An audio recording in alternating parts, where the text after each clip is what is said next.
retired na gyud unta ko. Retired as in retired. Wa na gyud ko mangilabot.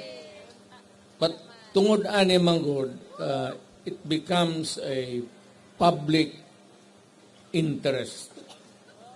Ang to the proportion of igo tatanan. Ako ko'y mga anak, na ako'y papo, maapektuhan. Ing na lang nato si Marcos, Mr. President, be happy and finish your term for 6 years.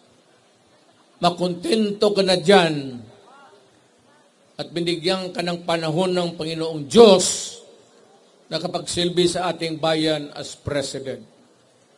Despite or in spite of the fact ng history ninyo, pagbaba ng tatay mo, hindi maganda. And yet, ang Pilipino, binigyan kayo ng pagkaiintindi. O gipasaylo. Mura na yung ako. Kontento ka na lang, happy ka na. Ayaw na ng ambisyon na ng maguba ka lang